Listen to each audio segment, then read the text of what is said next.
तो सभी को बहुत बहुत जय गुरु जी और जय नरसिम्हा। तो आज की जो हमारी क्लास रहेगी वह रहेगी कि हमारे पास जितने भी पॉइंट्स हैं अभी तक हम पॉइंट्स की बात करेंगे, हम फॉर्मूले पे नहीं जाएंगे। फॉर्मूले अनगिनत और अनेक बन सकते हैं, फॉर्मूले की कोई भी इसमें लिमिटेशन नहीं है। आप टू पैरा के बाद एंजियोटेंसिन दे दीजिए, एंजियोटेंसिन से पहले टू पैरा दे दीजिए, आप शेमडुला टू पैरा दे दीजिए, आप पिट के साथ पैरा दीजिए, कुछ भी देते रहिए, फॉर्मूला अनेकों अनेक बन जाएंगे। लेकिन एक पॉइंट, हमारा जो फोकस है वो सिंगल पॉइंट ट्रीटमेंट के ऊपर है। हमें 10 पॉइंट की जगह हम अपना एक हफ्ता लगा देंगे पेशेंट के ऊपर टेस्टिंग के लिए, लेकिन एक घंटा लेकर हम पेशेंट की हिस्ट्री और अपने नॉलेज को हम बढ़ाते नहीं है। ये हमारे अंदर बहुत बड़ी कमी आज के टाइम में है। आपको लगता है कि ये चीज अगर सही बोल रहा हूँ मैं, तो आज ये क्लास आपको लेनी जरूर पड़ेगी और समझना पड़ेगा। अगर आपको इतना मालूम पड़ जाए सिर्फ 10 मिनट के अंदर कि व्यक्ति को मेरे को टू पैरा क्यों देना है, राइट स्वेट क्यों देना है, और कौन से पॉइंट से इंस्टेंटली वो ठीक हो सकता है, वो भी इंस्टेंटली का अर्थ है लॉन्ग टर्म रिलीफ। हम यहाँ पर शॉर्ट टर्म की बात नहीं कर रहे। हम कहते हैं कि पेशेंट को हम ऐसा ट्रीटमेंट दें जो उसके कॉन्स्टिट्यूशन, बॉडी टाइप, उसकी जो शरीर की तहसील है, उसको वह पॉइंट मैच करता हो, और एक ही पॉइंट से, एक ही ट्रीटमेंट से हमें उस पेशेंट में असर दिखना चालू हो जाए। हम एक बात हमेशा कहते हैं कि यदि हमारा डायग्नोस ठीक है तो हमारा जो फॉर्मूला है वो ठीक निकलेगा। अगर हमारा फॉर्मूला ठीक है तो यानी कि हमने जो सोच रखी थी, हमारी थिंकिंग बिल्कुल सही है अभी। इसी क्लास में हमने पहले देखा था फिजियोलॉजी के बारे में। आज हम देखेंगे कि न्यूरोथेरेपी में लो बीपी क्या होता है। तो एक बात हम जानते हैं कि लो BP is a disease of acidosis in neurotherapy. यानी कि लो बीपी को हम एसिड बढ़ने की बीमारी मानते हैं। एसिड बढ़ने का अर्थ है कि बॉडी में वाटर कंटेंट कम है। पानी की मात्रा कम होने से रक्त का दबाव ब्लड वेसल्स पर बहुत कम हो जाएगा। ये ब्लड वेसल है और पानी का दबाव इसमें कम है, तो ब्लड वेसल पे जो दबाव पड़ता है वो कम होने से लो बीपी हमें मशीन में लिखा हुआ दिखेगा। सिंपली रक्त का दबाव जो उसकी नलियों में पड़ता है, आपकी आर्टरी और वेन पे पड़ता है, उसी को ही हम ब्लड प्रेशर कहते हैं। और जब ये रक्त का दबाव कम होता है, उसको नाम दिया जाता है लो बीपी अर्थात हाइपोटेंशन। ब्लड वेसल पर बहुत कम दबाव पड़ेगा, जिससे ब्लड प्रेशर लो हो जाएगा। एसिड अगर बड़ा होगा तो उसका एक और सिम्टम है कि लूजनिंग या ढीला हो जाना। हम कहते हैं कि एसिड बहुत बड़ा हुआ है, कमर की मसल लूज हो गई, हाथ पैर की मसल लूज हो गई, तुलतुली बॉडी है। इसका मतलब है कि ब्लड वेसल का लचीलापन कुछ बढ़ जाएगा। एक होता है टर्म कंस्ट्रिक्शन, संकुचित होना। एक होता है टर्म डायलेट, खुल जाना ऐसा। तो हम क्या कहते हैं कि यदि ब्लड वेसल इतनी डायमीटर की आप ये देखिए, तो एसिड बढ़ने से वो थोड़ी सी मतलब कहेंगे कि उसमें ढीलापन आ गया, लचीली हो गई है वो, जिसके कारण ब्लड का प्रेशर बहुत लो हो गया है। लेकिन हम जानते हैं कि न्यूरोथेरेपी साइंस के अनुसार शरीर में अगर कोई बीमारी आई है तो उसके पीछे कुछ मुख्य कारण जरूर होंगे। इसमें से कुछ कारण क्या होते हैं कि किसी अंग का ठीक से काम ना करना सबसे बेसिक रीजन है ये। अगर एसिड बढ़ा हुआ है, इसका मतलब या तो वो ठीक से बाहर निकल नहीं पा रहा, या उसके अगेंस्ट में, उसके कंपैरिजन में एल्कली बॉडी में ठीक से नहीं बन पा रही। अभी जैसे हम देखें कोई शहर है, शहर में मान लीजिए गुंडागर्दी बहुत है, तो इसका मतलब क्या हो रहा है कि गुंडागर्दी क्यों बढ़ रही है? या तो वो गुंडागर्दी करने वालों को एलिमिनेट नहीं किया जा रहा, निकाला नहीं जा रहा वहां से, या गुंडागर्दी करने वालों के अगेंस्ट में पुलिस का जो स्तर है वो बढ़ नहीं रहा। यदि पुलिस गुंडागर्दी करने वाले ज्यादा होंगे तो वो गुंडागर्दी करने वालों को क्यों रहने देंगे वहां पे? हम ये नहीं कहते कोई गुंडा है क्या, जो मर्जी है। लेकिन अगर क्राइम बढ़ रहा है तो इसका मतलब है या तो क्राइम को हटाया नहीं जा रहा, या उस क्राइम के अगेंस्ट में जो अच्छे लोग थे वह पैदा नहीं हो रहे। सेम ऐसे ही है। एसिड क्यों बढ़ा? क्योंकि एसिड का निकास नहीं हो पा रहा किडनी के द्वारा या लंग्स के द्वारा, या एसिड के अगेंस्ट में एल्कली कम बन रही है बॉडी में। और हम ये बात जानते हैं, अच्छे से जानते हैं कि यदि किडनी और लंग्स ठीक से कार्य ना करें तो शरीर में एसिड बढ़ता है। इसके बाद यदि किडनी ठीक से काम ना कर रही हो, तो किडनी का एक सिस्टम होता है, renin angiotensin aldosterone system, RAAS का ठीक से काम ना करना, ये एक्सेसिव सोडियम या फ्लूइड एक्सक्रीशन। इसका मतलब क्या है? हमारी बॉडी से या तो पानी या फिर सोडियम इलेक्ट्रोलाइट्स, या फिर ब्लड के रूप में फ्लूइड बाहर निकल बढ़िया हो गया जाना। एकदम बाबूजी। अगर ट्रैक हो गया अगर ये रात का। बहुत ज्यादा होगा अगर ये बहुत ज्यादा होगा तो हमारी किडनी के फंक्शन ठीक से काम नहीं कर पाएंगे। फिर न्यूरोथेरेपी साइंस कहती है कि यदि हमारे शरीर में कहीं ब्लॉकेज हो तो स्पेसिफिक अंग को रक्त ठीक से ना मिलने से वो कम काम करेगा और शरीर में बीमारी आएगी। और हम अपने पॉइंट से वही कार्य करते हैं कि जो अंग ठीक से कार्य नहीं कर रहा हम उसको पहचानते हैं, जो सिस्टम ठीक से कार्य नहीं कर रहा हम उसको पहचानते हैं। फिर हम वही पॉइंट देंगे, वही फॉर्मूला देंगे जिससे हम उस सिस्टम में सुधार कर सकें। लेकिन कौन सा कार्य कैसे करना है, कितना स्टिमुलेशन देना है और किसको स्टिमुलेट करना है, आज के समय में इसको जानना हमारे लिए सबसे बड़ी बात है। यदि कोई ब्लड वेसल में क्लॉट हो, क्लॉट यानी कि कोई रक्त का थक्का हो जिससे वहां पर ब्लड सर्कुलेशन ठीक से ना हो पा रहा हो, और यदि हमने ब्लड क्लॉट खत्म कर दिया तो वह वापस ना बने इसका भी ध्यान रखना है। तभी हम कह पाएंगे कि पेशेंट सही मायने में ठीक हो पाया है। और जब ये ब्लॉकेज कहते हैं तो वो एथेरोस्क्लेरोसिस भी हो सकती है, कि किसी ब्लड वेसल में कोलेस्ट्रॉल फैट्स का जम जाना, एथेरोस्क्लेरोसिस, या कोई डेफिस भी जमा हो सकता है। अभी मान लीजिए कई बार ऐसी परिस्थिति आती है कि पिट्यूटरी में कोई दिक्कत आ गई, पिट्यूटरी के पास के किसी वेसल में क्लॉट हुआ, कुछ भी हो गया, तो वहां पर रक्त का संचार कम जाएगा और वहां पर जो उसका कार्य होगा वह ठीक से नहीं होगा, डिस्कनेक्ट। और इसी कारण से व्यक्ति बीमार होता है, और तभी हम कहते हैं कि एन हेपरिन दो, पी हेपरिन दो, ए हेपरिन दो, जिससे कि हम रक्त का संचार ठीक करके उस अंग में रक्त का संचार ठीक कर सकें। फिर न्यूरोथेरेपी साइंस जो है उसके अनुसार किसी सिक्रीशन, यानी जो स्राव निकले आपके, मान लीजिए वासोप्रेसिन निकला, एल्डोस्टेरोन निकला, उसका पहले तो ठीक से बनना, फिर ठीक से निकलना, और ठीक जगह पर ठीक समय पर पहुंच पाना, तभी वह पूरा काम कर पाएगा।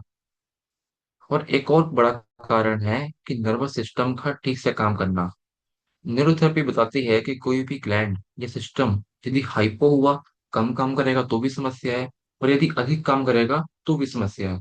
और इसका जो दायित्व है वो हमारे सिंपैथेटिक नर्वस सिस्टम का है। यदि हमारा सिंपैथेटिक नर्वस सिस्टम कम काम करेगा, पैरासिम्पैथेटिक हाइपर होगा, तो भी व्यक्ति को लो बीपी की समस्या हो सकती है। अभी जैसे थायराइड ग्लैंड है, थायराइड ग्लैंड कम काम करेगा तो भी समस्या, हाइपर होगा तो भी दिक्कत है। फिर बहुत ज्यादा एंजाइटी या स्ट्रेस का होना, किसी इमरजेंसी सिचुएशन का होना, पेट या नाभि का खराब होना, लेडीज में हार्मोनल इम्बैलेंस होना, और एक और बड़ा कारण है कि बी ट्वेल्व की कमी। यहाँ पर बी ट्वेल्व दो तरीके से समझते हैं हम लोग। एक तो B twelve as a vitamin, secondly एक तो B twelve as a neurotherapy point. क्योंकि लेफ्ट साइड का जो ये रीजन है आपका बी ट्वेल्व वाला, ये लेफ्ट साइड में होते हुए भी एल्कली नेचर का केमिकल बनाता है। समस्या चाहे कोई भी हो, हमारा कार्य है शरीर की उस समय की स्थिति को पहचानना, रूट कॉज पता करना, कौन सा सिस्टम कम काम कर रहा है उसको जानना, और पेशेंट किस परिस्थिति में फंसा हुआ है, समय की नजाकत को समझते हुए प्रॉपर ट्रीटमेंट को देना। लेकिन पेशेंट की जान को खतरे में ना डालें। यदि आपको कभी भी लगे किसी भी पॉइंट पर कि ये जो पेशेंट है ये क्रिटिकल जा रहा है, ये इसकी जो सिवियरिटी है वो बढ़ती जा रही है समय के साथ साथ, तो हमारी एक एडवाइस होती है कि कभी भी पेशेंट की जान को खतरे में ना डालें। हम खुद भी इस बात का ध्यान रखते हैं, हमें कभी भी लगता है इस बात को, पर्सनली मैं भी, कि पेशेंट जो सामने है इसको एक बेटर ट्रीटमेंट कहीं और मिल सकता है, तो हम सिंपली ये कहते हैं कि अभी के लिए इनकी कंडीशन बहुत खराब है, हम अपने पॉइंट से इनको स्टेबल कर देंगे कि थोड़े टाइम अच्छे से अपना कार्य कर पाए, कि इनकी जो दर्द है, इनका चक्कर आना है, इनकी जो बेहोशी है उसको हम कम कर देंगे। लेकिन प्रॉपर ट्रीटमेंट एक बार आप अच्छे किसी हॉस्पिटल में जाके लीजिए, जहाँ पे इनकी डायग्नोसिस अच्छे से हो सके, और जो इनको शॉक लगा है, जो ट्रॉमा हुआ है, उसको ये रिकवर कर पाए। क्योंकि हमें कहीं से ये सर्टिफिकेट नहीं मिलेगा, ये कोई हमें कोई किताब नहीं मिलेगा कि तुमने ये पेशेंट न्यूज़पेपर से ठीक किया। न्यूज़पेपर से ठीक किया व्यक्ति बाद में बोलेगा, वो बोलेगा मेरे को इस आदमी ने ठीक किया है। तो हमारे को पहले एक चीज ध्यान में रखनी है कि सही एडवाइस देना। हमारे पास कोई दूसरी पैथी ज्ञान है, कुछ भी है, अगर हमें लगता है कि मैं उस पैथी से व्यक्ति को ठीक कर सकता हूँ, तो जो मर्जी पैथी आती है वो इस्तेमाल करें। हमारे पास मेरे पास न्यूरोथेरेपी है, मैं आपको न्यूरोथेरेपी के बारे में बता सकता हूँ भी। लेकिन इमरजेंसी में जो अच्छा हो सके वो करना चाहिए पेशेंट के लिए, कभी भी स्टक नहीं रहना है चीज पे इमरजेंसी के केस में। अभी बेसिक ट्रीटमेंट में आप देखेंगे, हमने पिछले क्लास में भी बताया था 6 जंग छोड़ रहा है, 20 मेडुला, 2 पैरा 2 ADR। इसमें हमने राइट स्वेट नहीं जोड़ा, जो कि राइट स्वेट भी अच्छा काम करता है। लेकिन कई बार क्या होती है कंडीशन ऐसी कि पेशेंट को अगर बहुत ज्यादा चक्कर आए हैं, एकदम से बहुत लो बीपी हुआ है, तो उसको हम करवट नहीं दिलवा पाते कई बार। तो ऐसे पॉइंट भी चयन करना है कि जो आप बैठाकर भी दे सको, लेटाकर भी दे सकते हैं, व्यक्ति सीधा लेटा हुआ है, बैठा हुआ है। तो हर पोजीशन में हम पेशेंट को ट्रीटमेंट दे सकें, ऐसा हमें खुद को रेडी करना होगा। आपके पास 2 पैरा है, आप बैठाकर भी दे सकते हैं, लेटाकर भी दे सकते हैं। एलयूएसएच है, आप बैठाकर लेटाकर दोनों तरीके से दे सकते हैं।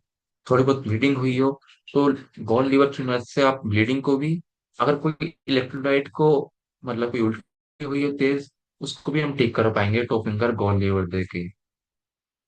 सेकेंडली, यदि विटामिन फॉर्मेशन दे रहे हैं आप, तो जरूरी नहीं है बिल्कुल भी कि आप व्यक्ति को करवट दिलवाएं। यदि कोई व्यक्ति सीवियरिटी में है तो करवट दिलवाना कई बार उसके चक्कर या दिक्कत को और बढ़ा सकता है। तो सिंपली क्या कीजिए कि जैसे ये आपका फीमर बोन है, मान लीजिए ये हाथ में फीमर बोन मानता हूँ, तो इस पे जितने टाइम हम क्लॉकवाइज करते हैं, तो सिंपली आप लेटे लेटे क्लॉकवाइज हल्का हल्का कीजिए और थोड़ी सी रबिंग कर दीजिए हल्की हल्की। ध्यान रखिए हमें बहुत रश, मतलब बहुत रफ रबिंग नहीं करनी, रगड़ना नहीं है। हल्का सा रबिंग करके ऑल थ्री साइड में उस पॉइंट को फंसा देना हमें अच्छे से। तो ये बात हुई हमारी basic treatment for low BP. कभी आपको लगे कि बहुत इमरजेंसी और पेशेंट का हमें बीपी को तत्काल बढ़ाना है अभी, तो वहां पर ये ट्रीटमेंट आप अप्लाई कर सकते हैं। ध्यान ये भी देना है कि सामने वाला व्यक्ति का एज क्या है। कहीं वो व्यक्ति की एज बहुत ज्यादा हो और हम एलवीएसएस देते हैं, हम बहुत तेज प्रेशर देते हैं, वो भी आपको ध्यान रख के देना है। पेशेंट हमारे पास जब आएगा तो हमारे पास दो परिस्थितियां उत्पन्न होती हैं। Patient came for proper treatment of low BP. Second, patient came for another problem but had chronic low BP.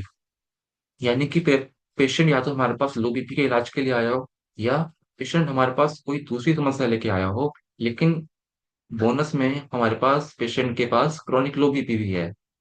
दोनों ही स्थितियों में पेशेंट जब तक अपने लाइफस्टाइल और खान पान में सुधार नहीं करेंगे, तब तक उन्हें आराम नहीं आएगा। क्योंकि यहाँ आप एलिमेंट्री ट्रीटमेंट देंगे और घर जाकर पेशेंट बदतमीजी करेंगे, या समस्या वहीं की वहीं रह जाएगी। तो आपको फर्स्ट प्रायोरिटी डाइट और लाइफस्टाइल को ही देनी चाहिए। वरना पेशेंट और आप दोनों में ही बार बार परेशानी आएगी, हम सोचेंगे क्यों हो रहा है, कैसे हो रहा है। फिर क्या करना होगा, हम अपने ट्रीटमेंट के बेसिक बहुत अच्छे से जानते हैं, परंतु किसको कौन सा पॉइंट कब कैसे और कितना देना है, वो ज्यादा मायने रखता है। आज की क्लास में हम वही समझने वाले हैं।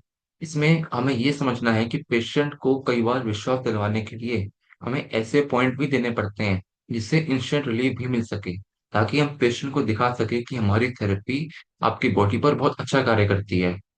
तो अभी हमारा एक और इसमें नजरिया है कि हमें अपने पॉइंट को दो तरीके से समझना पड़ेगा। But we must know the therapeutic as well as physiological effect of new therapy points. For example, giving NaN as a new therapy formula has different effects, but in physiology it works a bit differently.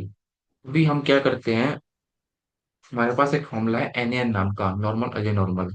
यदि हम प्रत्येक point को उठाएं और हम check करें internet पे physiology में कि ये पॉइंट कैसे काम करेगा, क्या होगा, तो हम देखेंगे फिजियोलॉजिकल इफेक्ट उसके अलग अलग हैं। लेकिन जब हम न्यूरोथेरेपी पॉइंट को थेरेपी के रूप में इस्तेमाल करते हैं, तो वहां पर NaN के असर हमें बहुत अलग अलग दिखेंगे और बहुत ज्यादा दिखेंगे। हम फिजियोलॉजी में देखेंगे कि यार ये ऐसा ऐसा होता है, लेकिन थेरेपी और प्रैक्टिकल के टाइम देखेंगे कि जो इफेक्ट है वो जो बुक में लिखे हैं उससे कई अच्छे और ज्यादा आ रहे हैं अभी। तो हमें दोनों को ध्यान में रखकर पॉइंट देना है और चयन करना है। सबसे पहला पॉइंट है हमारे पास 2 ADR। 2 ADR क्या है? एल्डोस्टेरोन। अभी हम इसका फिजियोलॉजी भी देखेंगे आगे। जिस व्यक्ति में सोडियम लेवल लो हो, पसीना अधिक निकलने के बाद हाइपोटेंशन, साथ लो बीपी होना, हिस्ट्री में पता चले कि पहले कभी बहुत ज्यादा वोमिटिंग हुई थी या लूज मोशंस हुए थे, और तब से शरीर में कमजोरी रहती है। लूज मोशन या वोमिटिंग होने का अर्थ क्या है? शरीर से पानी का बहुत ज्यादा बाहर निकलना, और पानी के साथ इलेक्ट्रोलाइट्स भी बाहर निकल गए। नमक ज्यादा खाने का मन करता हो, सोल्ट की क्रेविंग होती हो।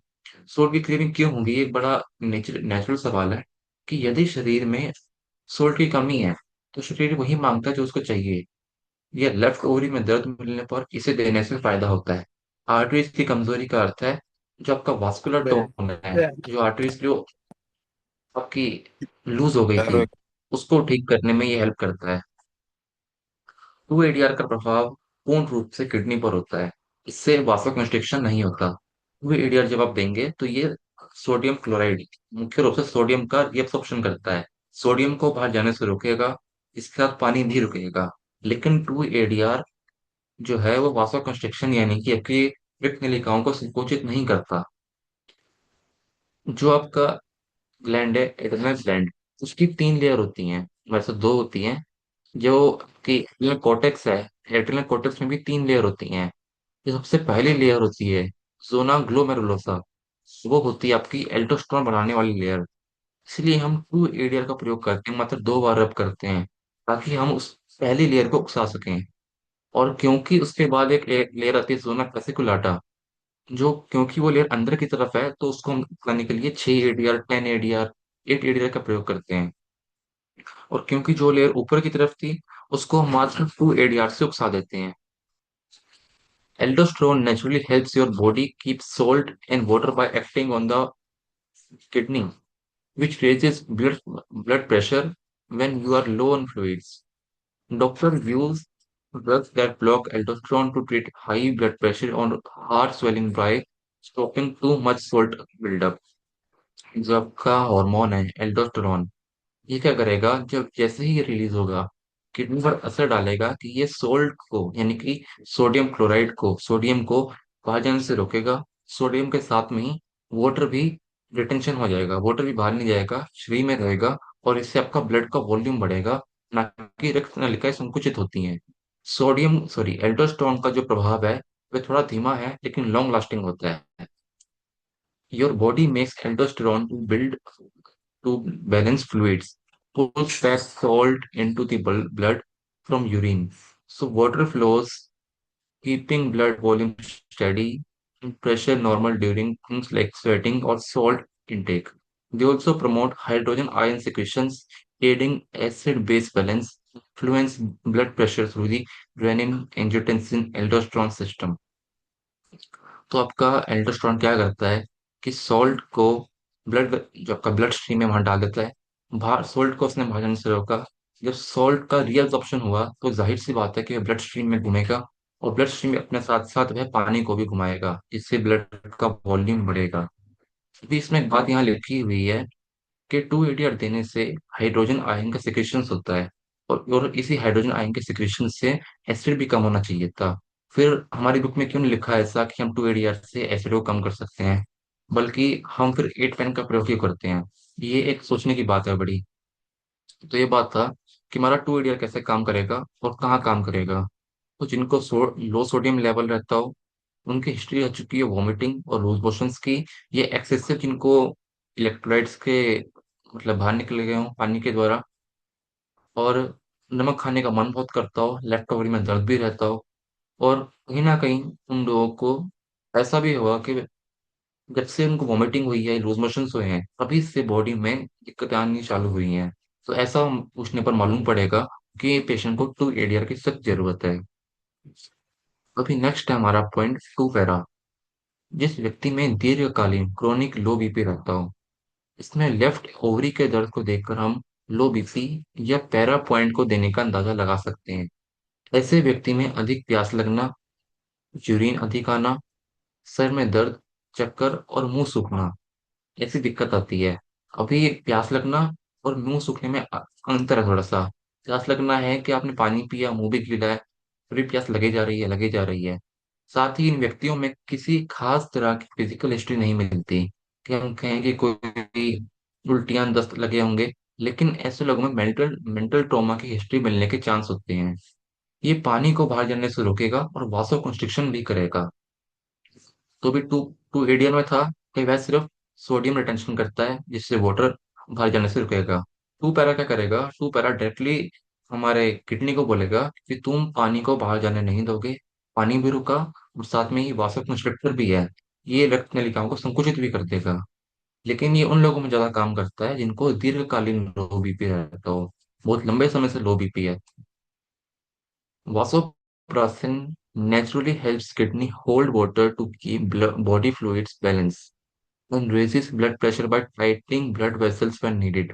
Doctors use it as a drug to treat low BP in shock or diabetes insipidus by mimicking these effects.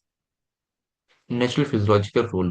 Your body releases vasopressin from the brain, that is hypothalamus, then posterior pituitary when blood is too concentrated और volume drops लो। हमारे kidney को signal देगा कि वह water को बाहर जाने से रोके।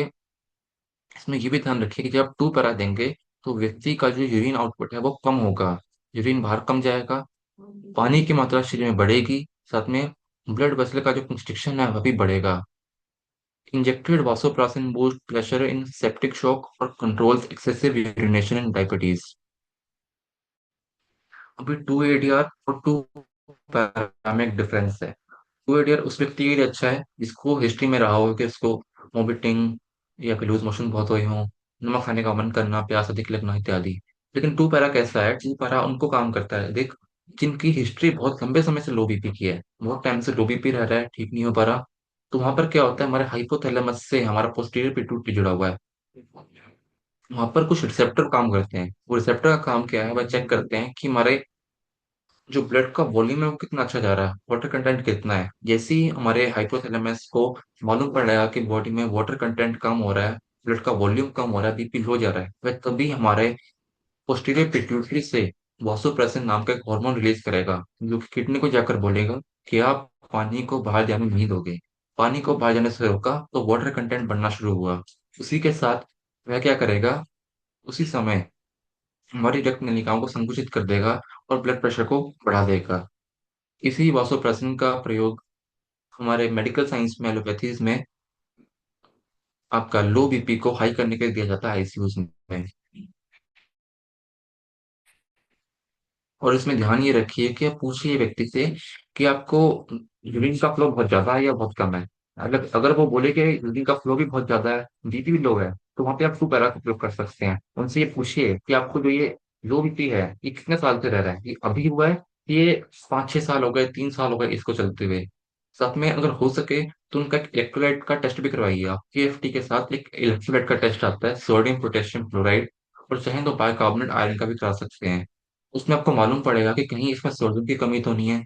यदि सोडियम बिल्कुल ठीक आ रहा है तो आप टू पैरा को उसी समय दे सकते हैं।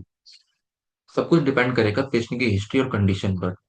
और इसमें ये भी देखा गया है कि जो आपका लेफ्ट ओवरी है, लेफ्ट ओवरी टू पैरा पर बहुत अच्छा रिस्पॉन्स देती है। यदि आपको लेफ्ट ओवरी के साथ लो बीपी मिले तो टू पैरा अकेला ये सबसे अच्छा है। टू पैरा वाला मल्टीविटामिन टू पैरा, रिगोल, केवन लिवर, एट लेफ्ट पार्को, इतना भी देंगे तो भी व्यक्ति को बीपी हाई होगा। अभी कैसे काम करता है ये, इसका नाम है एंटी डायूरेटिक हार्मोन।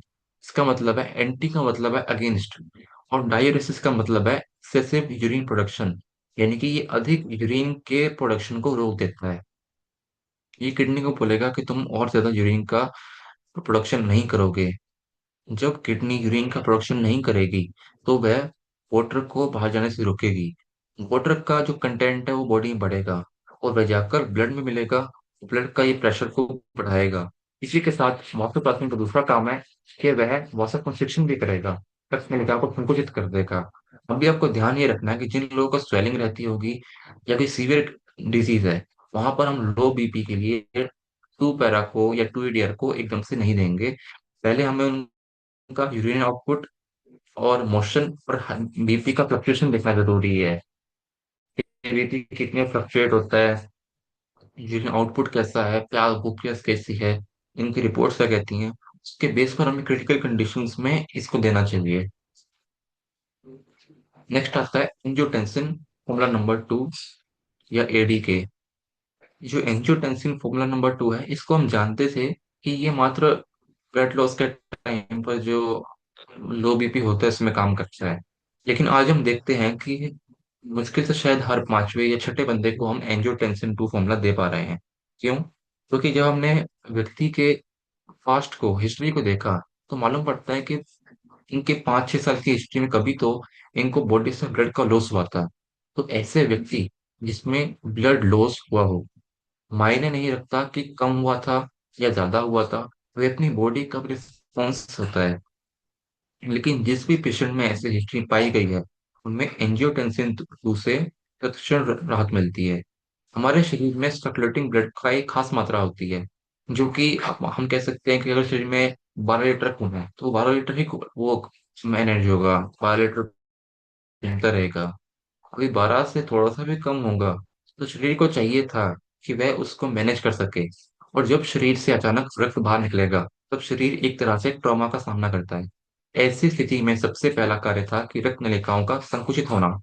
पहला था कि ब्लड लॉस हुआ है, ब्लड का रीजनरेशन तो टाइम लेगा। सबसे पहला काम था कि पहले रक्त नलिकाएं खुद को संकुचित करके ब्लड का वॉल्यूम मेंटेन करें। परंतु किसी कारणवश शरीर में उचित प्रक्रिया घटित नहीं हुई, जिसके कारण शरीर उस स्थिति में उभर नहीं पाया। भी कोई भी हम कंडीशन लेते हैं, जैसे हैवी मेंस्ट्रुएशन। किसी लेडीज में हैवी मेंसेस जो है, क्योंकि इतनी जल्दी आरबीसी हेमोग्लोबिन का प्रोडक्शन तो नहीं होता कि अभी हमने लार्ज को ब्लड दिया और 1 घंटे में आरबीसी बन भी गए। टाइम लगता है इसको। सबसे पहला काम ये था कि जब ब्लड वॉल्यूम डिक्रीज हुआ, तो हमारी बॉडी वापस कंस्ट्रिक्शन करके अपने बीपी को मेंटेन करे और ब्लड वॉल्यूम को भी मेंटेनेंस में रखे, लेकिन वो एक कार्य नहीं हुआ। ये मेल या फीमेल दोनों में से किसी में भी मिल सकता है, परंतु फीमेल पेशेंट्स में हैवी मेंसेस की हिस्ट्री के कारण महिलाओं में ऐसे हिस्ट्री ज्यादा मिलती है। अब ये सवाल उठता है कि एंजियोटेंसिन 2 एडीके में से क्या देना है। तो जिस पेशेंट में हैवी ब्लीडिंग मिले, उनमें एंजियोटेंसिन 2 अकेला देने से भी रिलीफ मिलेगा। और जिस पेशेंट में हैवी ब्लीडिंग के साथ साथ और भी इम्बेलेंस कि किसी प्रकार का कोई हैवी संक्रमण यानी कि इन्फेक्शन की हिस्ट्री प्राप्त हो, उनमें एडी के देने से ज्यादा लाभ मिलता है। अभी किसी में मालूम पड़ता है कि व्यक्ति को अकेले को हैवी ब्लीडिंग हुई थी, कोई चोट लग गई थी, तो रक्त का जो भाव था बहुत ज्यादा हो गया, कोई मेंसेस हुए तो रक्त बहुत ज्यादा निकला, कुछ भी कारण से यदि रक्त निकला हो, तो वहां पर हम एंजियोटेंसिन 2 अकेला भी दे सकते हैं।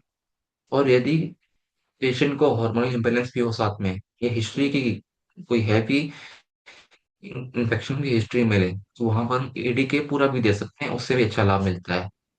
और यदि इसमें मालूम पड़ता है कि पल्स भी लो है, पल्स लो में भी एडी के देना बहुत अच्छा है। जब तक ब्लड प्रेशर पूरा स्टेबल ना हो, तक एंजियोटेंसिन 2 देना है। यदि ट्रीटमेंट सही होगा, तो पेशेंट को एंजियोटेंसिन 2 देते के साथ ही आराम मिलेगा। यहाँ पर दो स्थिति आती है अलग अलग। एक तो स्थिति की लो बीपी और हाई पल्स।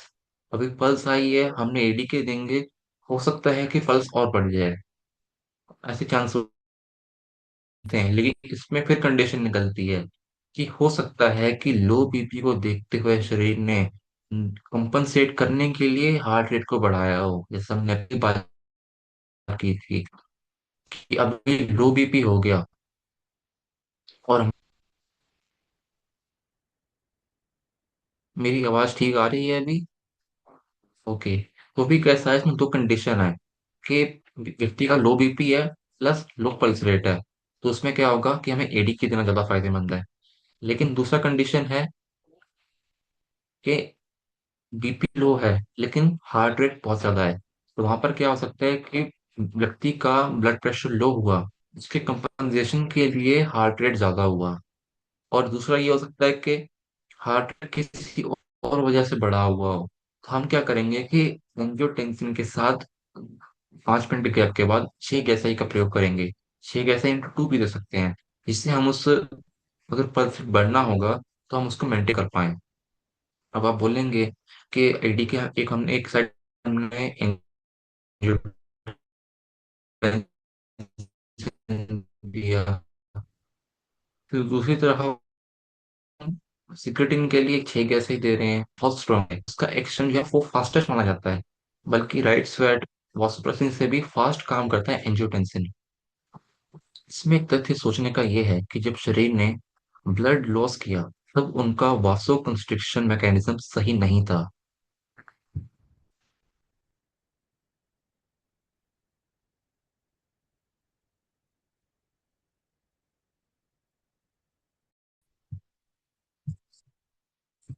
जैसा हमने अभी देखा था कि जो एंजियोटेंसिन की जो कंडीशन है, वो मेल और फीमेल दोनों में बन सकती है।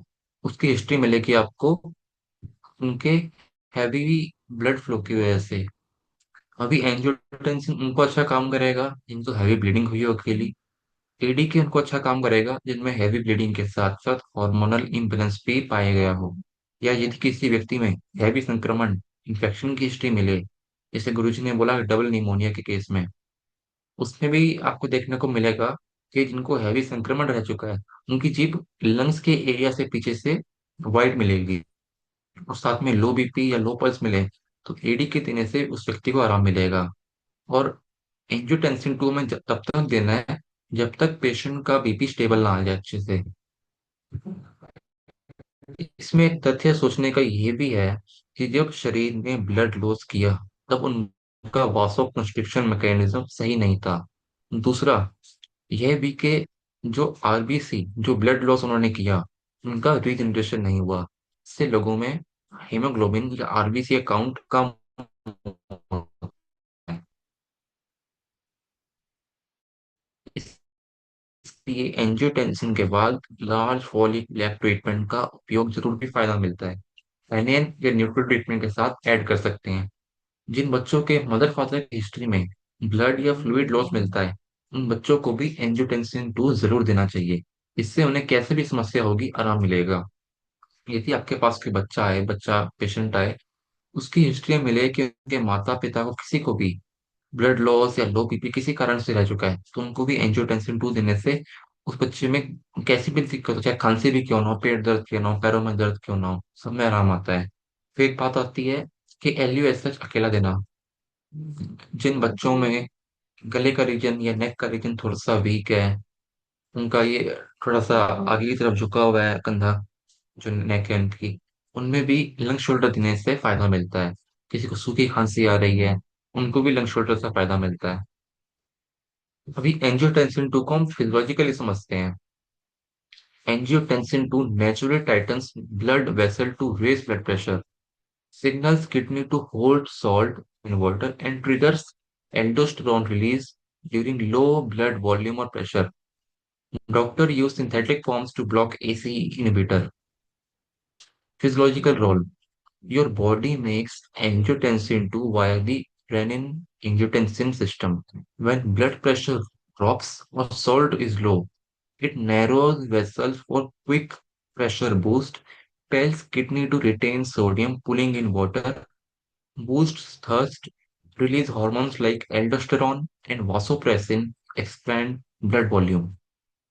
क्या होता है एंजियोटेंसिन के लिए कि जो एंजियोटेंसिन नंबर 2 का जो ये हार्मोन है, ये आपका RAAS सिस्टम द्वारा बनाया जाता है। जैसे ही बॉडी को डिटेक्ट होगा कि ब्लड प्रेशर गिरा है, ये सोडियम बहुत ज्यादा लो चला गया है, तो वह उसी समय आपके ब्लड वेसल को कंस्ट्रिक्ट कर देगी और बीपी बढ़ाएगी। किडनी को बोलेगी कि तुम सोडियम को बाहर निकलने से रोको, पानी को बाहर जाने से रोको। प्यास को बढ़ाएगी, क्यों? यदि प्यास नहीं बढ़ेगी तो व्यक्ति पानी नहीं पिएगा।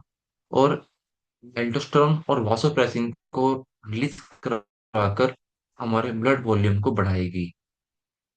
तो अभी आप देखिए कि जो कम 2 ADR और 2 पैरा से हो रहा था, वह काम एंजियोटेंसिन फॉर्मूला नंबर 2 से एक साथ होता है। लेकिन ध्यान रहे कि ये जो एंजियोटेंसिन फॉर्मूला नंबर 2 है, ये बहुत ज्यादा फास्ट काम करता है, फास्टेस्ट काम करता है ये सभी से। क्योंकि एंजियोटेंसिन 2 फॉर्मूला आपका जो ब्लड वेसल है उनको नैरो करता है, फिर एल्डोस्टेरोन और वासोप्रेसिन को भी उकसाता है, यानी कि सोडियम पानी को बाहर जाने से रोकता है, और आपके ब्लड के वॉल्यूम को बढ़ाता है ये। तो आपका जो एंजियोटेंसिन फॉर्मूला नंबर 2 है, ये काफी ज्यादा पावरफुल फॉर्मूला है। Injected angiotensin 2 creates severe low blood pressure and shock. और कई बार जो बीपी के मरीज होते हैं, आप यहाँ पे समझ पाएंगे हमारा लॉजिक, के कई बीपी के मरीजों में ACE inhibitor angiotensin converting enzyme inhibitor दिया जाता है। लोसार्टन नाम का एक सॉल्ट होता है जो कि ये कार्य कर पाता है, reduces its over activity in hypertension और heart disease, easing vessel strain, protecting kidney and preventing remodeling without fully stopping normal function। अभी आप समझ पाएंगे कि हम पेशेंट को टू पेन क्यों दिलवाते हैं बार बार हाई बीपी के पेशेंट में। जो ये हाइपर एक्टिविटी होती है हॉर्मोन्स की, जिसके कारण हाई बीपी हो रहा है बार बार, हम टू पेन द्वारा उस हाइपर एक्टिविटी और ओवर एक्टिविटी को कम करवाते हैं हाई बीपी के केस में। लेकिन वही काम मॉडर्न मेडिकल साइंस में उस केमिकल के बनने को ही रोक देते हैं वहां पर, जो कि बाद में जाकर हार्ट की दिक्कत पैदा करती है। लेकिन हम क्या करते हैं, हम उसकी हाइपर एक्टिविटी को शांत करते हैं टू पेन के द्वारा। तो हाई बीपी में टू पेन देने का लॉजिक ये है, हम उस हार्मोन को बनने से नहीं रोक रहे, बल्कि हम उसकी जो हाइपर एक्टिविटी है उसको शांत करवा रहे हैं। अभी आप देखेंगे, आप जो देते हैं एलिवेशन लंग शोल्डर, ये जो कोलर बोन है उसके थोड़ा सा नीचे, तो ये जो भाग होता है ये एपेक्स ऑफ लंग्स होता है। एपेक्स ऑफ द लंग्स को हम प्रेशर देकर वहां से एंजियोटेंसिन कन्वर्टिंग एंजाइम को रिलीज करवाना चाह रहे हैं। इसके द्वारा आपका एंजियोटेंसिन 2 बनता है आखिर में जाके।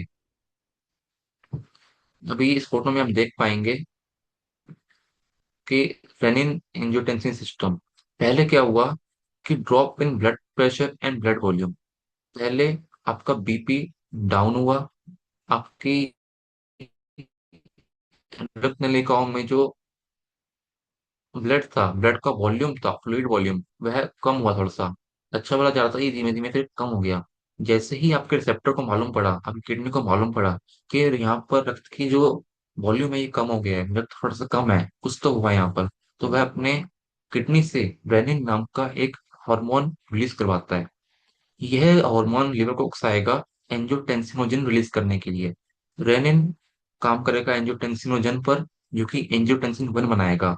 यानी कि आप इसका सीक्वेंस समझिए, 7 लीवर, 7 म्यूकोस 0, यहाँ पे आ गया आपका ये 7 लीवर, फिर रेनिन और एंजियोटेंसिनोजन को मिलना था, तो 7 लीवर 0, फिर आगे आपका एंजियोटेंसिन 1 भी बन गया, 7 म्यूकोस 0, सॉरी, क्योंकि गुरुजी ने बोला कि जब ये लो बीपी एसिडोसिस की बीमारी है, तो हमें फिर लो बीपी के लिए म्यूकोस 0 का प्रयोग करना चाहिए। इसलिए उन्होंने पहले दिया 7 लीवर एंजियोटेंसिनोजन के लिए, 7 म्यूकोस 0, रेनिन और एंजियोटेंसिनोजन को आपस में वर्क करवाने के लिए, जिससे एंजियोटेंसिन नंबर 1 बनेगा।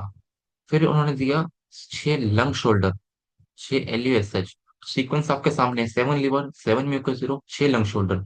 6 लंग शोल्डर जब आपने दिया, तो एंजियोटेंसिन कन्वर्टिंग एंजाइम आपके लंग से रिलीज हुआ। और ये ACE जब एंजियोटेंसिन 1 से जाके मिला, तब इसने एंजियोटेंसिन 2 का निर्माण किया। और ये एंजियोटेंसिन नंबर 2 के निर्माण से आपका जो सबसे पहला काम क्या हुआ कि रक्त नलिकाएं जो बहुत ज्यादा डायलेट हो गई थी, खुल गई थी, उनको इसने नैरो कर दिया फटाफट। आप यहाँ देखिए कि एंजियोटेंसिन 2 के प्रभाव से ब्लड वेसल स्टिमुलेटिंग वासो कंस्ट्रिक्शन नैरोइंग, जो ब्लड वेसल इतनी डायलेट हो गई, खुल गई थी, लूज हो गई थी, एंजियोटेंसिन ने उसको फटाफट नैरो कर दिया, जिससे ब्लड का प्रेशर बना रहे।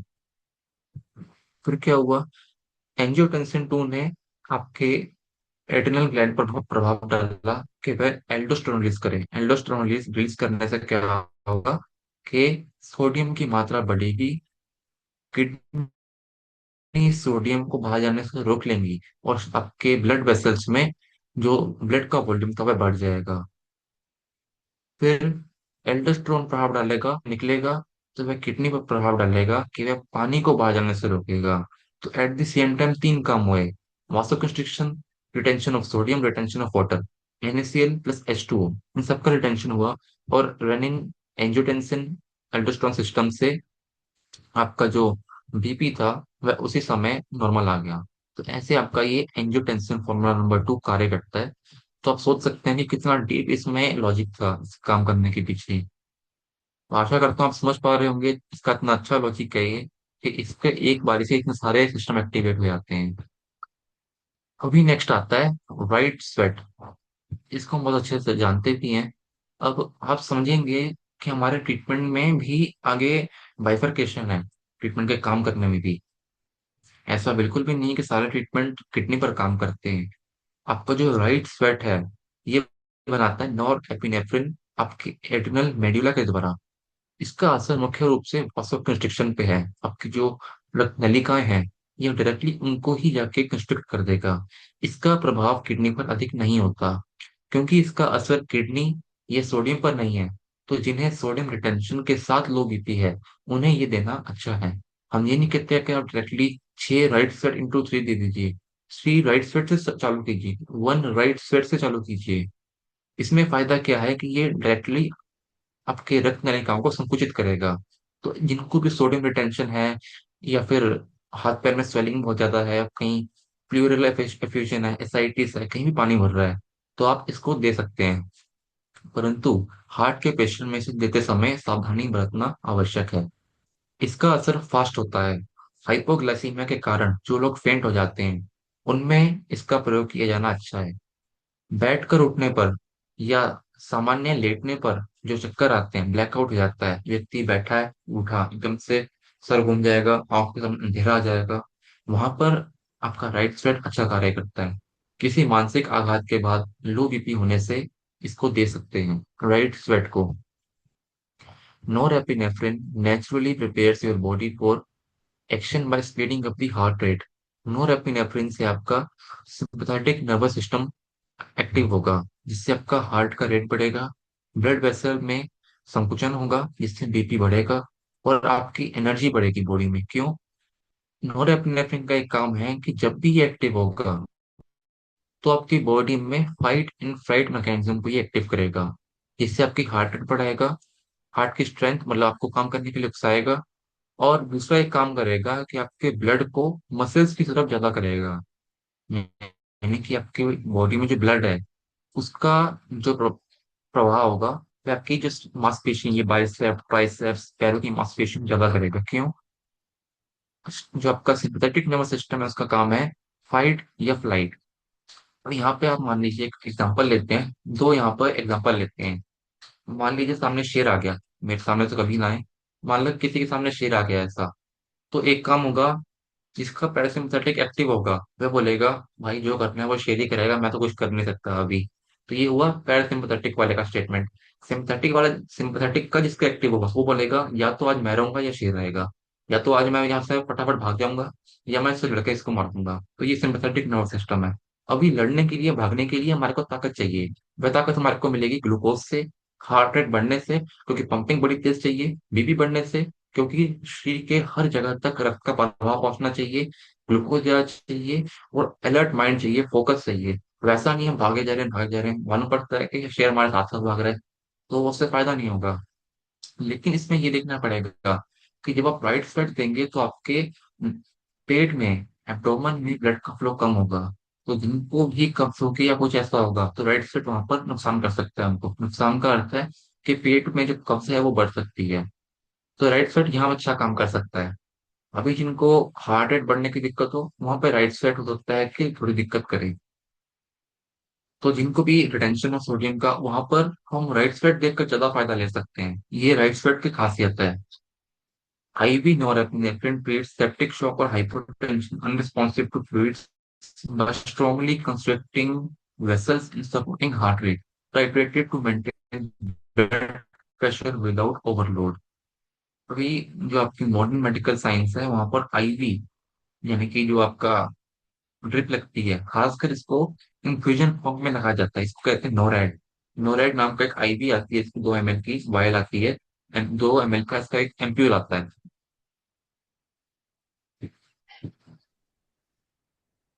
अभी जो आपका नोरैड होता है, नोरएड्रेनालिन, नोरेपिनेफ्रिन, इसका प्रयोग भी मेडिकल साइंस करती है। जिसको भी बहुत क्रॉनिक हाइपरटेंशन, हाइपोटेंशन हुआ हो, जो किसी भी फ्लूइड पे रिस्पॉन्स ना कर रहा हो, जब भी हॉस्पिटल में कोई लो बीपी का मरीज आएगा, तो वह पहले उसको NaCl की एक बोतल चढ़ाते हैं, यानी कि सोडियम की। वह कोशिश करते हैं कि सोडियम के बढ़ने से थोड़ा सा बीपी बढ़ जाए। अगर सोडियम भी फेल होता है, तो वहां पर वो नोरैड और डोपा का इस्तेमाल करते हैं। नोरैड यानी कि नोरेपिनेफ्रिन, डोपा का अर्थ है डोपामीन। ये दो वासोकंस्ट्रिक्शन का प्रयोग करते हैं, जिससे कि वे पेशेंट का बीपी को एलिवेट करते हैं। अब यहाँ पे पंगा है बड़ा। आप सोचेंगे कि मॉडर्न मेडिकल साइंस ऐसे तो दे नहीं दी होगी, बल्कि तीसरा वासोप्रेसिन भी दे सकते थे वो लोग। लेकिन वासोप्रेसिन का एक बड़ा पंगा है कि यदि पेशेंट का यूरिन आउटपुट कम हुआ, तो वासोप्रेसिन के असर से वह आउटपुट और कम हो सकता है। लेकिन नोराइड के असर से वह जो यूरिन आउटपुट है उस पर इतना प्रभाव नहीं पड़ेगा, बल्कि वह इसका कार्य होगा कि रक्त नलिकाओं को संकुचित करना। तो ये दोनों में फर्क है। मेडिकल साइंस भी इसका ध्यान रखती है कि वासोप्रेसिन को कहाँ इस्तेमाल करना है, नोराइड को कहाँ देना है, और डोपा को कहाँ देना है। इसके द्वारा वे पेशेंट को ट्रीटमेंट देते हैं।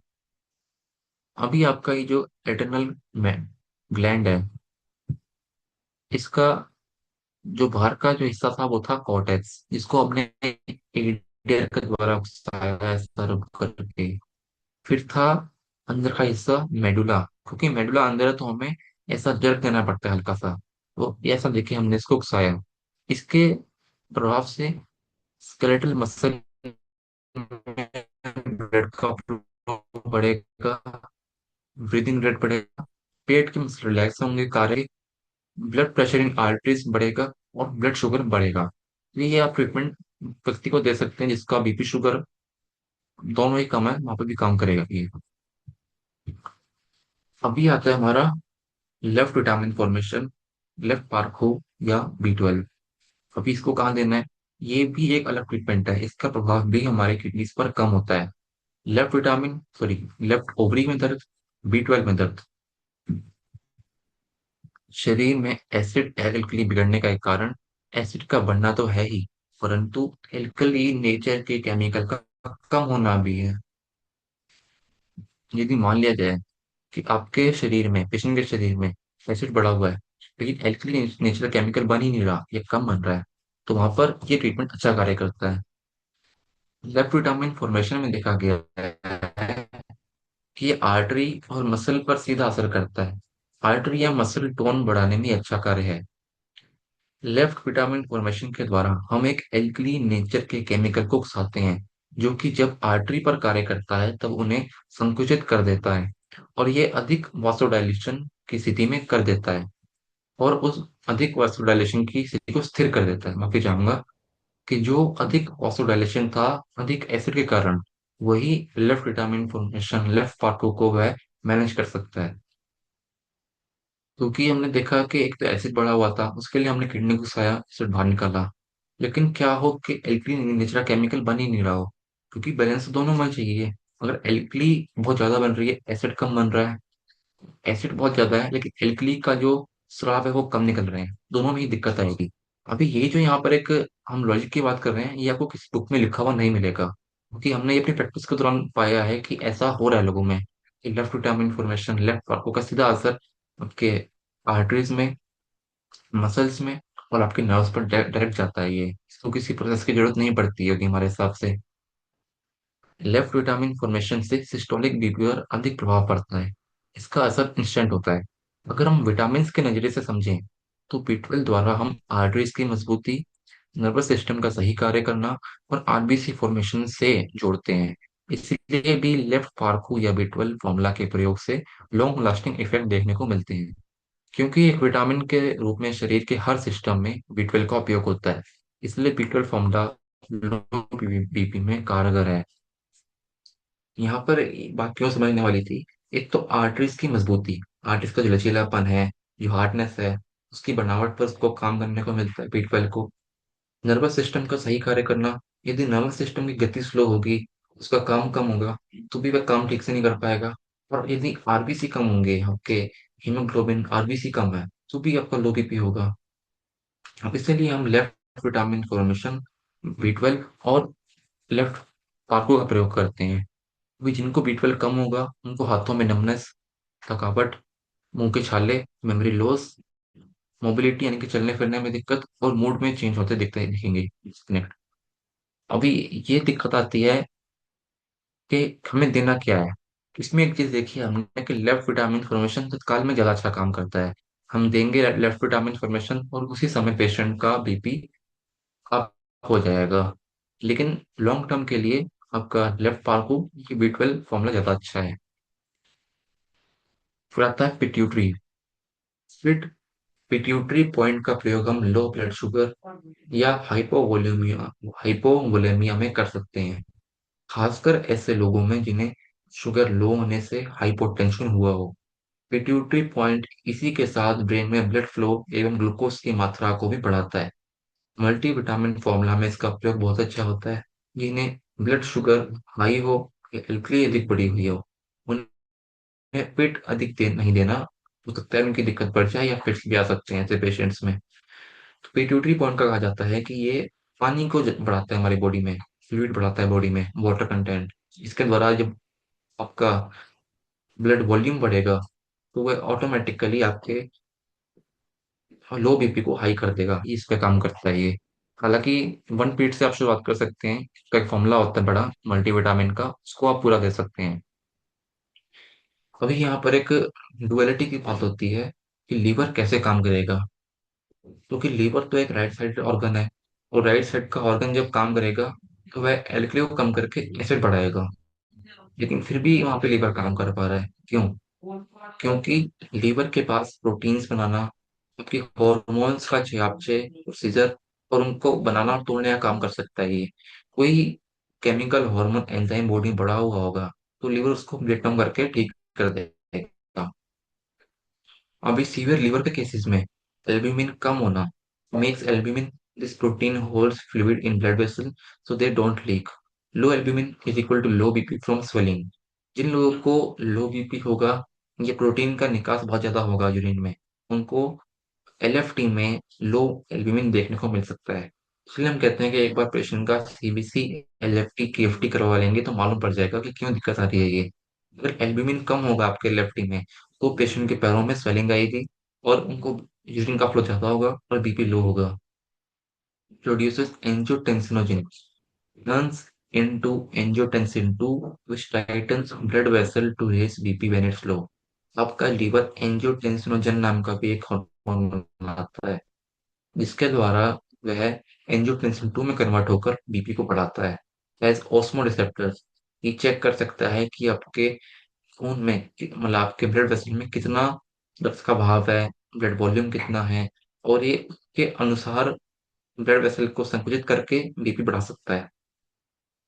फिर जितने भी हार्मोन है, नॉरएपिनेफ्रिन, डोपामिन, इनका जो प्रोसीजर होता है वो सब लीवर देखता है।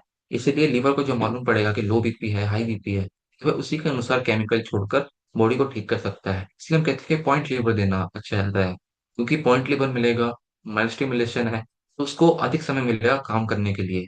और कुछ बीमारियां होती हैं जैसे लिवर सिरोसिस, लिवर फेलियर या fibrosis, these failed causing low BP from wide open vessels and weak reflexes। इसलिए लीवर का जो देख रेख है वो सबसे ज्यादा जरूरी है। अगर लीवर को हमने सही से प्रयोग करना सीख गए तो हम पेशेंट को मात्र लीवर पॉइंट देखकर भी ठीक कर पाएंगे। तो ये जो लॉजिक थे, इसीलिए हम लीवर पॉइंट का प्रयोग करते हैं लो बीपी में। Poor liver function like cirrhosis और फेलियर ओवन often causes low blood pressure, hypertension through the key issues. अभी आपके लीवर के कम काम करने से लो बीपी क्यों हो सकता है, लो बीपी के होने के कारण क्या है? यदि किसी व्यक्ति को लो बीपी रह रहा है, हो सकता है उसको लीवर की प्रॉब्लम आ रखी हो। Low albumin production, liver makes less albumin, a protein, so fluid leaks out of the blood vessel into the tissue, dropping blood volume and pressure. यदि एल्ब्यूमिन का प्रोडक्शन कम होगा तो लो बीपी होगा। Splenic vasodilation, damaged liver leads to wide opening gut blood vessel due to high nitric acid, nitric oxide, reducing overall vascular resistance and अब इसमें क्योंकि liver जब कम काम करेगा तो वह सिग्नल नहीं दे पाएगा कि वासोकंस्ट्रिक्शन कर पाए। तो ऐसे हार्मोन रिलीज होंगे जिससे नाइट्रिक ऑक्साइड जैसे जो केमिकल्स होते हैं जिससे वासोडाइलेशन ज्यादा होता है, उनका सिक्रेशन अधिक होगा और बीपी लो जाता जाएगा। क्योंकि अब लीवर काम नहीं कर पा रहा तो आपका आर ए ए सिस्टम वो भी ठीक से काम नहीं करेगा, बीपी लो हो जाएगा। पुअर हार्मोन हैंडलिंग, अभी नॉरएपिनेफ्रिन, डोपामिन जैसे जो न्यूरोट्रांसमीटर या हार्मोन थे वह भी ठीक से कार्य नहीं कर पा रहे, तो बीपी लो हो जा रहा है। Fluid buildup and low output, क्योंकि पेट में स्वेलिंग आती जा रही है, फ्लूइड वहां बढ़ता जा रहा है, हार्ट पर स्ट्रेन आ रहा है, और लंग्स पे स्ट्रेन आएगा, क्योंकि जब आपका पेट में फ्लूइड यानी कि एसिडिटी बढ़ता जा रहा है तो उसका प्रेशर अपवर्ड जाता है डायफ्राम के ऊपर। इससे व्यक्ति सांस भी नहीं ले पाएगा, और उसके हार्ट पर प्रेशर पड़ने से हार्ट रेट भी डाउन जा सकता है। उस कंडीशन में भी आपका बीपी लो जाएगा, क्योंकि लीवर ठीक से काम नहीं कर पा रहा। इसीलिए लीवर के फंक्शन को भी समझना जरूरी है। हो सकता है कि हम टू पैरा, टू एरिया सब कुछ दे जा रहे हैं, बाद में मालूम पड़ता है कि दिक्कत तो लीवर से आ गई थी। इसलिए हमने अपने ट्रीटमेंट में जो इमरजेंसी का ट्रीटमेंट है वहां पर टू फिंगर गोल्ड लीवर का प्रयोग किया, ताकि हम कम समय में बहुत अच्छा स्टिमुलेशन देकर भी काम कर सकें। अभी क्रॉनिक लिवर डिसीज है, थ्रोम्बोपोएटिन नहीं बन पाएगा, जिससे आपके आरबीसी प्लेटलेट का बनना कम होगा, पोर्टल हाइपरटेंशन होगा, आपके स्प्लीन पे प्रेशर जाएगा, स्प्लीन ठीक से कार्य नहीं कर पाएगा, इम्यूनिटी डाउन होगी, ना आरबीसी ना कुछ हो पाएगा, तो इसीलिए लीवर के कंडीशन में पॉइंट लीवर देना ज्यादा बेनिफिशियल है, क्योंकि हम कुछ भी ट्रीटमेंट दे सकते हैं वहां पर, लेकिन वो हो सकता है नुकसान बढ़ा दे पेशेंट का। इसलिए पॉइंट लीवर या टू पेन ज्यादा फायदेमंद है। फिर लास्ट में आता है सबसे लेफ्ट ओवरी। लेफ्ट ओवरी से सामान्य तौर पर हम एसिड की मात्रा बहुत ही तेजी से कम कर सकते हैं। लो बीपी के बहुत से मरीजों में लेफ्ट ओवरी में दर्द मिलता है, और ये सूचक है कि या तो एसिड बढ़ा हुआ है या एस्ट्रोजन कम है। हमारा मानना है कि क्रोनिक पेशेंट में ओवरी पॉइंट का प्रयोग अचानक से नहीं किया जाना चाहिए। हाँ, यदि किसी लेडीज में हार्मोनल डिस्टर्बेंस बहुत ज्यादा है तो वहां पर हम प्रयोग कर सकते हैं, पहले न्यू जीन्स के द्वारा, फिर हम लेफ्ट ओवरी का प्रयोग करें। यदि प्रयोग करना भी हो तो हम वन लेफ्ट ओवरी के साथ एट लेफ्ट पार्ट को देकर उसको स्टिमुलेट कर सकते हैं। अधिकतर लेडीज में इसका परिणाम अच्छे से देखने को मिला है। अभी यहाँ पर एक फॉर्मूला आता है, मल्टीविटामिन फॉर्मूला, जो लो बीपी में बहुत अच्छा कार्य करता है। जो है one pituitary, two para, eight right पार्को, थ्री गोल, सेवन लीवर, एट लेफ्ट पार्को और टू एडीआर। बहुत सारे पॉइंट्स को हमने इसमें ऐड किया। वन पिट्यूटरी आपके ब्लड ब्लड वॉल्यूम को बढ़ाएगा, ग्लूकोज को बढ़ाएगा, पानी की मात्रा बढ़ाएगा। टू टू पैरा पानी की मात्रा बढ़ाएगा और मास्टर कंस्ट्रिक्शन करेगा। एट राइट पार्क फोर, ये जो है ये प्योर फॉलिक ब्लैक फॉर्मूला बन गया है यहाँ पर, जो आपके आरबीसी हीमोग्लोबिन बढ़ाएगा। टू एडीआर के द्वारा सोडियम रिटेंशन होगा, जो आपके इलेक्ट्रोलाइट्स के बैलेंस को ठीक करेगा। ये जो फॉर्मूला है, ये क्रॉनिक लो बीपी, जिसमें विटामिन सी कमी हो, बॉडी में मिनरल्स की कमी हो, लो एनर्जी हो, किसी पर्सन में हीमोग्लोबिन की कमी हो, टीएसएच बढ़ा हुआ हो, या लो बीपी के कारण चक्कर आ रहे हो, इन सब कंडीशंस में अच्छा कार्य करता है। लेकिन जो भी चीज देंगे आप पेशेंट को डायग्नोस करने के बाद दीजिए, ऐसे ही मत दीजिए बिल्कुल भी। यहाँ पे एक टेबल देखने को मिलेगा अभी आपको, कि हमारे न्यूरोथेरेपी के पॉइंट्स जो किडनी के द्वारा कार्य करते हैं। यहाँ पर तीन मुख्य पॉइंट्स हैं जो किडनी के द्वारा कार्य करके बीपी को अप करते हैं: वासोप्रेसिन, एंजियोटेंसिन, एल्डोस्टेरोन। वासोप्रेसिन का काम क्या है कि ये वासो कंस्ट्रिक्शन भी करता है, किडनी में दबाव डालकर पानी को बाहर जाने से रोकेगा। इसके दो कार्य हुए। एंजियोटेंसिन क्या करेगा, ये बहुत ज्यादा स्ट्रोंगर है, और इसके द्वारा तत्क्षण वासो कंस्ट्रिक्शन किया जाएगा। ये एल्डोस्टेरोन को भी ट्रिगर करेगा और वासोप्रेसिन को भी ट्रिगर करेगा। इसके द्वारा सोडियम और वाटर रिटेंशन दोनों ही रोके जाएंगे, और शरीर में वाटर कंटेंट को बहुत ही तेजी से बढ़ाया जाएगा। लेकिन एल्डोस्टेरोन का जो प्रभाव है वह सिर्फ किडनी पर है।